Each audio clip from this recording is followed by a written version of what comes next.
السلام علیکم۔ کراچی میں پہلے روزے کو افسوسناک واقعہ، نارتھ ناظم آباد سے دو کم عمر بہن بھائی مبینہ طور پر لاپتہ ہو گئے، علاقے میں کھلبلی مچ گئی۔ کیا آپ حالات حاضرہ سے آگاہی حاصل کرنا چاہتے ہیں؟ خبر کے پیچھے چھپے اصل حقائق جاننا چاہتے ہیں تو ابھی سبسکرائب کیجئے جلمل پاکستان کو اور ساتھ ہی گھنٹی کے نشان پر کلک کر دیں۔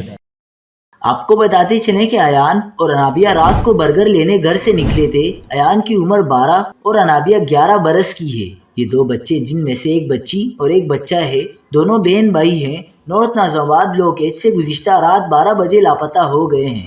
اگر کسی نے انہیں دیکھا ہو یا کہیں نظر آئے تو خدارہ قریبی پولیس اسٹیشن میں رپورٹ کریں۔ ایس ایس پی سینٹرل کا کہنا ہے کہ بچوں کے والدین میں علیحدگی ہو چکی ہے۔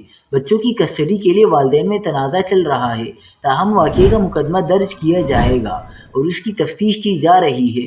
خدارہ اپنے بچوں کو اپنی نظروں میں رکھیں، کہیں بلا وجہ بلا ضرورت نہ آنے جانے دیں اور اکیلا تو بالکل بھی نہ چھوڑیں۔ حالات بہت گمبھیر ہیں، شہر میں جرائم کا راج ہے، کوئی محفوظ نہیں۔